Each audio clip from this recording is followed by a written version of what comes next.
Welcome to another episode of Coaching Through Uncertainty. I'm Brianna Hodges, National Faculty for Future Ready Schools. Joining us today is the magical Nicole Taylor. And let me tell you people, if you don't know Nicole, you are going to be so excited to bring her into your professional learning network after this. So without further ado, I want to segue to her. I'm going to tell you a little bit about her and then she's going to finish it out. So Nicole is the technology coordinator for the Instructional Technology Coordinator for Life Schools. And she's here in Texas.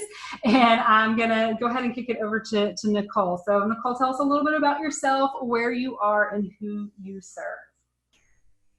Hey, magical. I'm going to add that to my resume. I love the way that sounds. So thank you so much. I'm excited to be here with you. My name is Nicole Taylor, and I am the Instructional Technology Coordinator for Life School. We're a charter school with 9 campuses in the Dallas area. And so I get to work with our K-12 teachers and leaders and students and parents and helping them with all things teaching and learning with technology. So after teaching, I knew early on in my career, I just like to help. I like to be a helper. I just really like to come alongside folks and help them out, whether that's students or that's parents or that's teachers. And so early on in my career, like as a team leader, just really enjoying stepping in and helping teachers, and then moving into an instructional coaching role. And I still see myself as a coach, as a cheerleader, as a champion for teachers. That's the hardest job in a district.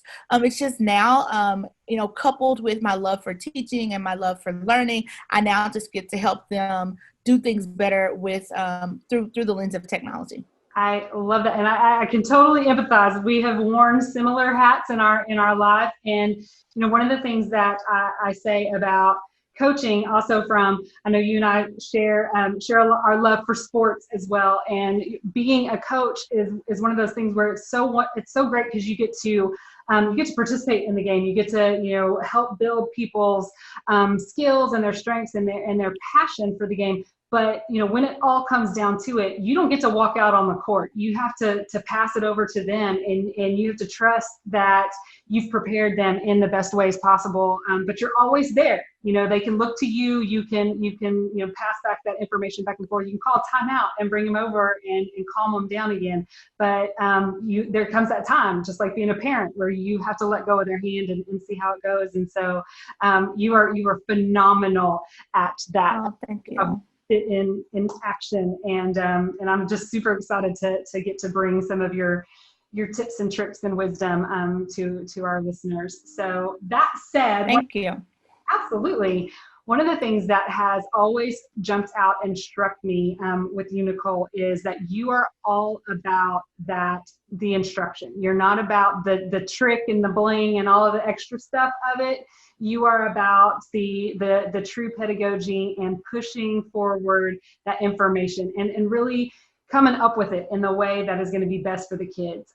So how are you seeing that in your work? 9 campuses, that's a lot. And then you add in pandemic on top of that. So, I know. What's your secret? What you doing over there? So I like to think of it as a cake. I think of it like a cake, right? I'm a baker. I'm also an eater. That's a problem. But I love to bake. And when I bake cakes, sometimes I'll add icing. It's just that extra, that extra oomph. But my cakes are good even without the icing. And that's kind of how I see technology.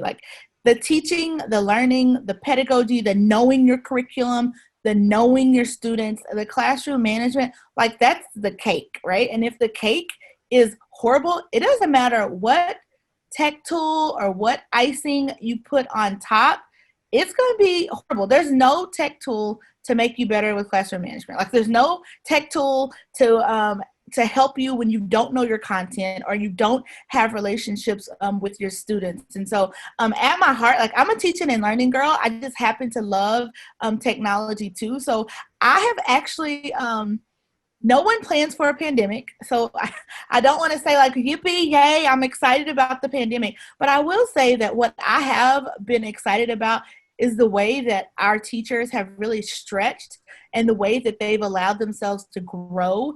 And also the ways in which we've been able to be innovative with professional development. So I see myself in my role and I've actually been having meetings in the last week with our coordinators and our instructional coaches to see like, hey, I just want to check in.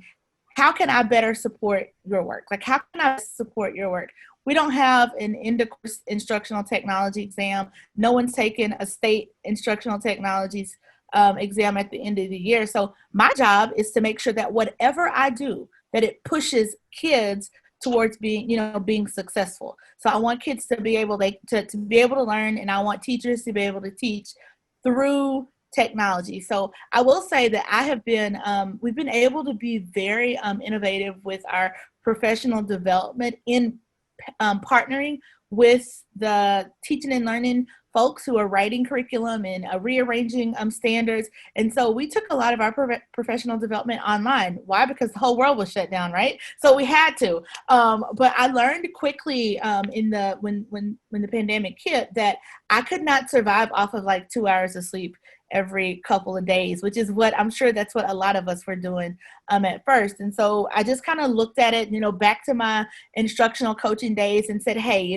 if you're a teacher, like, where would you be? Like, we have functioning teachers who know their content. They were already rocking and rolling with technology. Like, they're going to help me, right? And then we have the teachers who maybe know tech well, but may struggle with teaching and learning. Maybe they know teaching and learning well, but they need help with technology. And then we have teachers who are just need lots of help, right? And so that enabled me to be able to come in and like vary our approach for professional development. And we went to badging. Like, we were like all in, and we put all of our professional development on a badging site. And it kind of started like putting out fires. Like, okay, this is what you can do to record your lesson. Like, this is what you can do to engage students, or this is how you use this platform. But it quickly transitioned to where we put more instructional pieces on there, and we put SEL on there, and we put differentiation pieces on there. And so teachers can go there and then get what they need,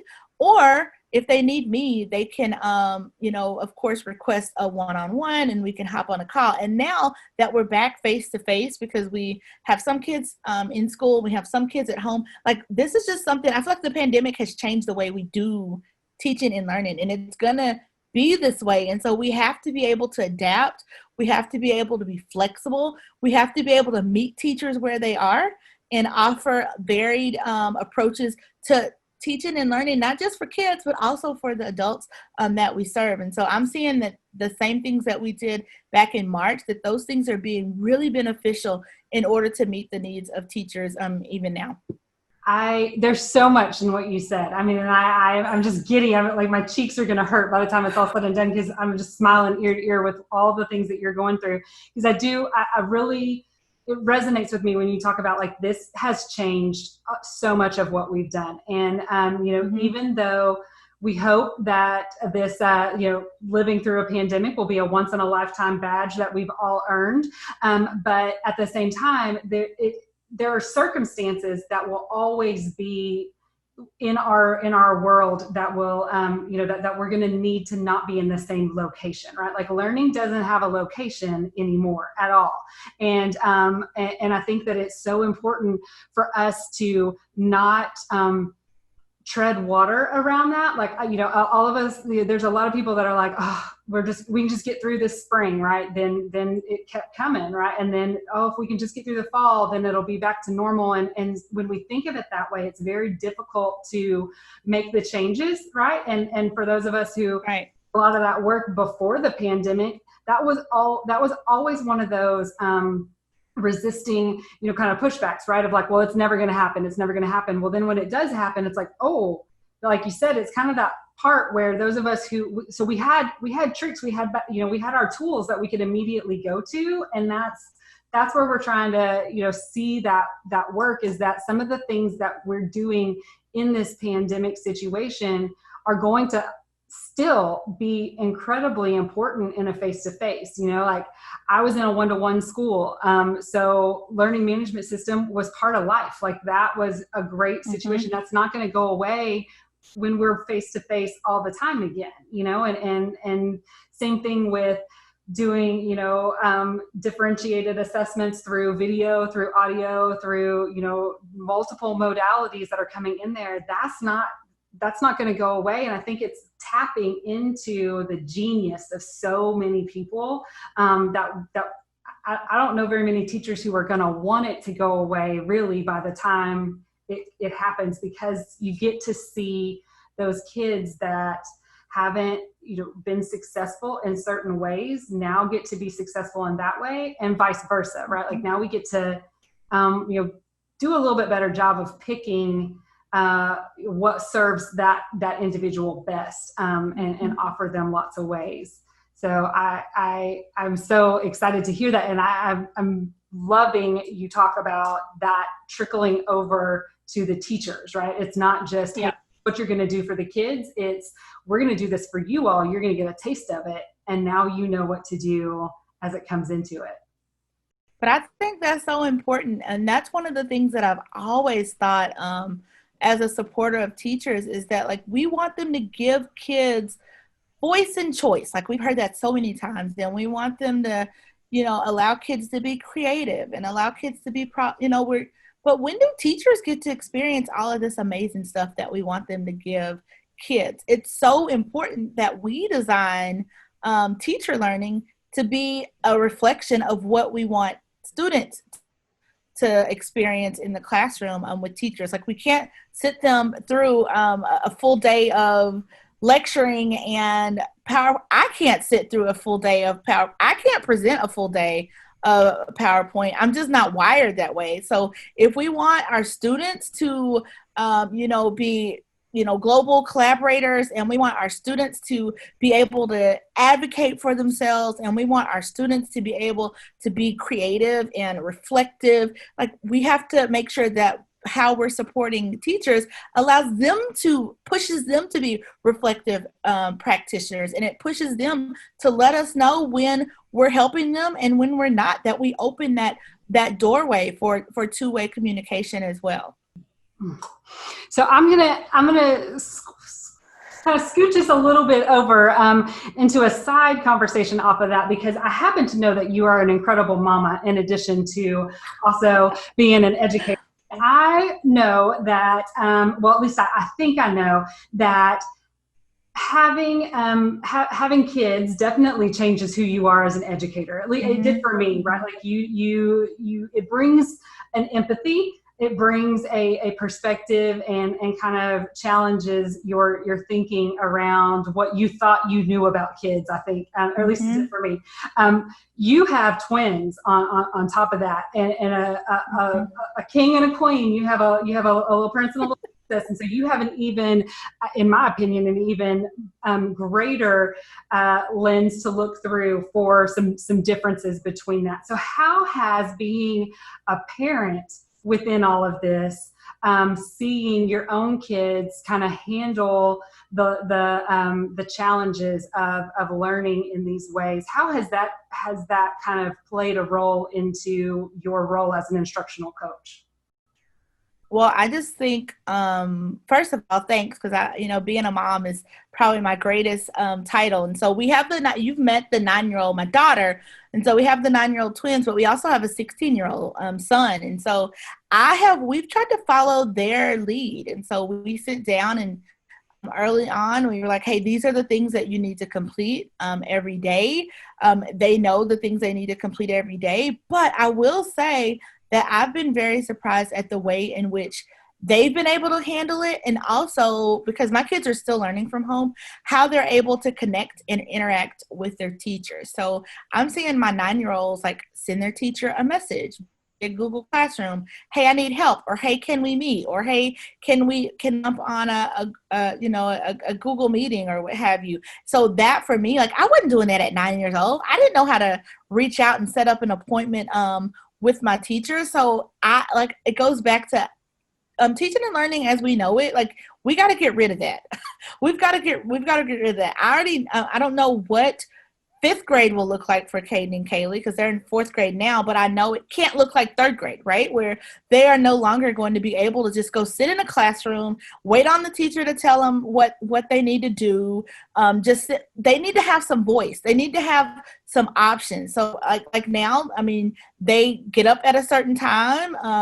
They know the things they need to have done. But like yesterday, they tore up an electronic on accident. So today, before they started their learning for the day, it started with, hey, pull that apart and look at the circuit. And, what else do you see in there? I don't want them to have to give that up. I don't want them to have to give that up, because that is true learning. And so the true challenge is fitting in this learning and a little bit more autonomy for students throughout the school day, coupled with all the things that, I'm a teacher forever, right? Like all the things that teachers have to do, because teachers have to do all the things. Like all the things and then some. So it's been great to see them take the lead in their learning, and their teachers have optional live sessions for them daily. And so they'll say, I've already finished the work for today. I've already gotten a grade. I already understand it, so I don't need to go to that lesson today. Or, hey, I got some feedback. I think I need to hop on today. Or, I haven't seen my teacher this week. I'm going to hop on today and just see if she's saying something different. That's what I was doing in grad school. Like I wasn't doing that even in high school. So it's been really cool to see, just even within our household, the transition of the teacher said, this is what I better do, to them being a little more self-directed in their learning. I think that is so important. And, also providing that professional learning to teachers, it's such great feedback, right? Like, because it is that part where it's like, all right, let's take a look at what, what's that kind of meat and potatoes. Like, this is the crucial information that everybody needs to know about this standard. How can we provide that, and what does that need to look like? And then what are the things that are going to help with like demonstration and that are going to help us understand the process that goes along with it, and I think helping have some of those conversations with our teachers so that they know, okay, what is something that's going to be able to be asynchronous and what's going to be something that's going to need to be synchronous, and thinking about it through those terms, instead of like, this is what's going to be online and this is what's going to be face-to-face. Because even when you have everybody face-to-face again, there's still going to be times when you have those same kids in class that don't need to hear that lecture again, that because they're ready to move forward. But you have some other ones that they need to hear it. They need to hear it in a different way, and they need to, go a little bit slower and deeper with it. And so how can you, choose what time to spend in which ways with people? And I think that, that is such an important lesson. That's how we get to that self-directed, conversation that you were saying, because so often we just get stuck in that situation, in our minds as educators. And I appreciate it, because I know we've done it so many, and it's so important, right? Like, I know you and I believe, like, we want to make sure that those opportunities are equitable for everybody. And so as educators, we get really stressed about that, right? And we're like, well, then that means I have to do the same for everybody, because I don't want anybody to think that I didn't do enough. And that's where unfortunately we get confusion around equity, right? That's not what it is. So talk to us a little bit about how you see that, of like encouraging them to explore and provide multiple ways, but still recognizing that they can and they need to be equitable around that. And see, that's when you were talking, I was like, oh my goodness, I need to go back and update this training that I'm planning, because there are so many ways. And that's actually been my advice to our teachers. We have some campuses where teachers are only teaching online, and some campuses where teachers are doing both. And so really building in, and it's a great practice for how life will be even post-pandemic. And I think that's the biggest thing, is realizing that kids don't need you to learn. Like, we're the teacher, and no one can take the teacher's place. But as a teacher, like, our job is just to facilitate. And sometimes that's just to guide them, to lead them to the path of answers.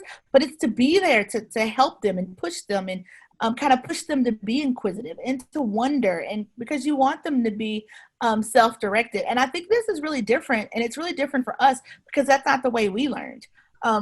We didn't learn that way. So we did learn where the teacher stood at the front. All of us got the same thing, and all of us better understand it that way. But I think, going back to what you were saying, this online learning and allowing time for asynchronous and synchronous learning based on student need, not necessarily, just spraying everyone with the same thing. Like that is a beautiful model of equity in itself. So it's not a check, it's not a checklist. That's not what equity is. It's not saying this kid has red, so this kid gets red. So this other kid may need red, yellow, blue, green, orange, and they may need. So it's really building in not only checkpoints for you to see what the needs of students are, but as you were talking, I was saying even teaching kids to recognize what their needs are and teaching kids to how they can come to you. And so there's so much there with relationship building, which is even more important now for some kids who are home and haven't even been face to face with their teachers and probably won't this school year. So there's so many layers to that when we speak about being equitable in our practices and ensuring that not, and I hear people say with equity, that's one thing, it's not a checklist, right? It's not like I've done this, but it's looking at each kid individually and seeing what each kid needs individually in order to be successful. It's not an individual lesson plan for every single kid, because at the end of the day, the state tells us these are the standards that kids need to master. So depending on the standard, depending on where you are, it's giving kids exactly what they need. And we can build lessons. We can write lessons and really make great plans. And I'm thinking of HyperDocs, I'm thinking of Nearpod, I'm thinking of all these tools that allow us to build in that differentiation. So if kids need it, they need the help, it's there, or they can flag you, they can let you know without anyone else knowing, because it's just their business and your business, and then you can step in to help them. But again, kids don't need us to learn, and if they don't need you, then we don't want to hold them back, because sometimes we'll do that, because we're like, I'm not ready yet, I want all of us to go at the same time, when really we're putting barriers to their success. I want them to go as far as they can go. I think about this one kid. I always tell this story. Halal. I had Halal in 6th grade, pre-honors mathematics, and this was a new course.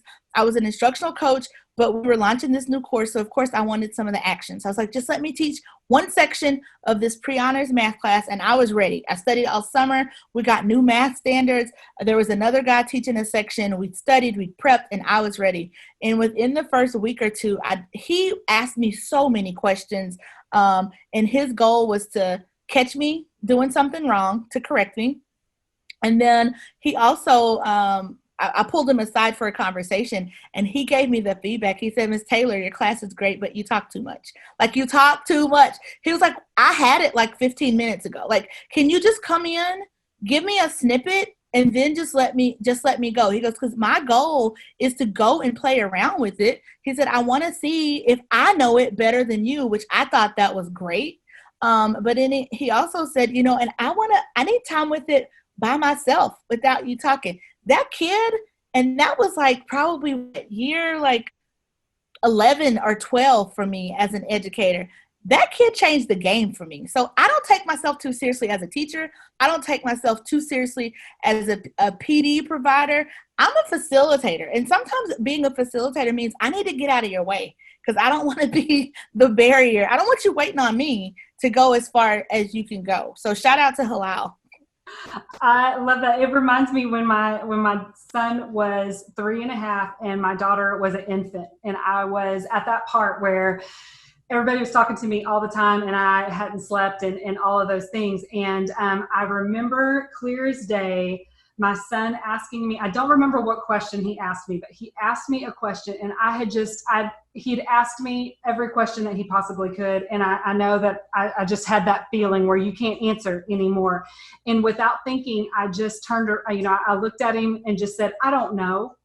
And he made this noise that I'd never heard him before do. And I turned around and he was horrified and was just shocked. And I said, "What is this?" And he said, "Mama, you always know."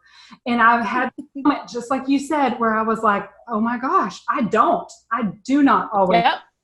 And what have I done by making him think that I do? And so that was a game changer for me to realize that, like, I don't need to fake that I know. I need to Mm-mm. let him know that he can figure it out too. And so I started saying, well, I'm not sure, but let's go see what we can find out. Or what is your idea around that? What do you think it might be? And then he would tell me, and then I would say, well, I think my idea is this. Let's go see what we, could think, and like started to model that. And now, 9 years later, he can go and look up stuff on his own and find out what's important to him. And that is so important, to give them that time to explore and to know that there's more than what's in that book, and go and find Yep. it. So, such great information. Well, that said, I want to kind of wrap us up here with a couple questions for you, because you have rained down wisdom on us, and I want to get a little bit more from you before I know you have to run and go do some things, but we've talked a lot about plans, and as educators, how plans are so important to us. We have lesson plans, we have curriculum plans, we have all of this stuff that we're going to do, but the pandemic happened, and it kind of just pushed all of our plans all around. And so that said, how are you coming in and sharing confidence with your teachers, with the faculty, and letting them know that, hey, we're going to be okay. We are going to figure this out together. What's something that you're keeping in mind, that when our normalcy of having yes and no answers has kind of been paused, how are you coming to that with a little bit of confidence and faith? So I am a woman of faith. So I have a key scripture that I always keep handy. It's Romans 8:28.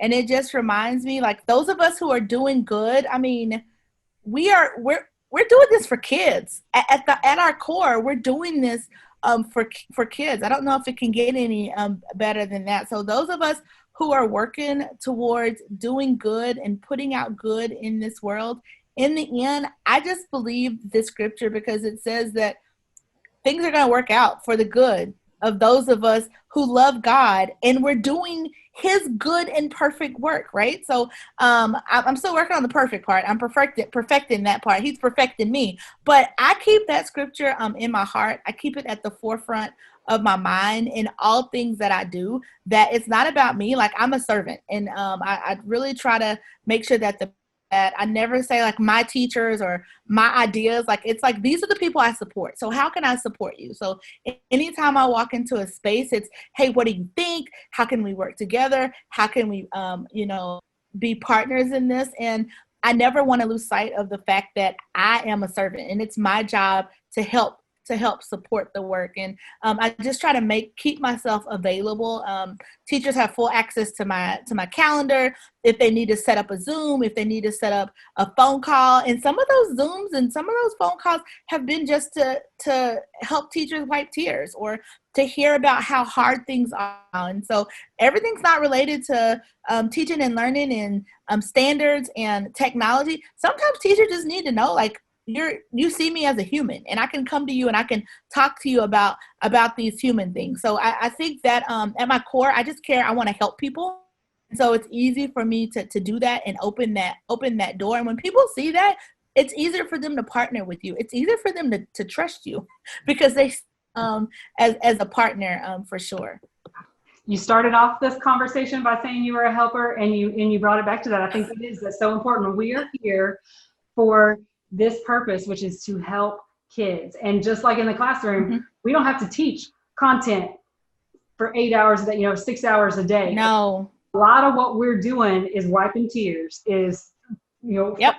belief, is saying, hey, you can do this. Slow down one more time. I've told my kids from day one, you need to breathe and you need to believe. And those are the things that are going to get us through this. You just take a breath, and then you believe that you can. Yep. And we'll get through it together. So that said, is there something that you have been using as a strategy that we can steal from you? Because I'm super inspired right now. And I know everybody else is, because you have some, like I told y'all, she's magical. So give us a little bit of the Nicole Taylor magic, and we're going to steal a little bit of it, put it in our pocket for for the rest of this year, what is a strategy that you have found that has been really helpful this year? Just kind of working with your teachers, doing the things that you need to do there to be helpful and to be that person for them. I think that, look, I don't know what kind of secret sauce I have here, but I've always said that you just kind of run with the willing. And so not just like the willing, but run with the ready and the willing. And so that kind of changes depending on the time of the school year, depending on the need, depending on the work. And so I kind of put things out there. And when teachers let me know that they're ready and they're willing, I just kind of run with them and run with what their needs are. And so that has been really helpful, as well as one of the things that we've used that has helped is that badging platform, just things in a place where teachers are totally in charge of what they learn. And so we started out with like 10 badges. I think we're up to almost 60 now. Why? Because when teachers are like, hey girl, I saw this thing. I don't have time to jump on a call with you, but can you teach me how to do this? Sure, I will definitely teach you what it is, how it works, and show you how it's going to help you with teaching and learning. So again, giving teachers the opportunity to speak out and tell me what they need, and then being just a facilitator and then stepping back. So if they need me, if they have time and they need me, they can come and get me. That has been one of the most successful strategies that I've been able to use to support teachers. Oh my gosh. So there you go, friends. I mean, there's some magic. It's so important. Don't put all your eggs in one basket, right? Nicole and I are from Texas, so we can talk this through. Don't basket, because people need different things, right? And so having that opportunity, if it's online and that's all they want and they can choose which one, maybe getting one badge is all they can handle right now and they want their own piece, or maybe it's, all right, I tried to do this badge and you told me this was going to work really easily, but I can't make it work, Nicole. I'm going to need a little bit more time. Can you hold my hand? Giving that opportunity for them to still connect with you. It's not a one or the other. It's a yes and.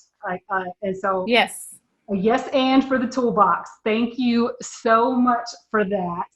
Nicole, thank you for being here with us today. You have definitely brought a huge source of inspiration, not only to my day to day, but all through my career. So I'm excited to get to share some of that with us. And thank you for helping provide some certainty for all of us who are trying to coach through this uncertainty.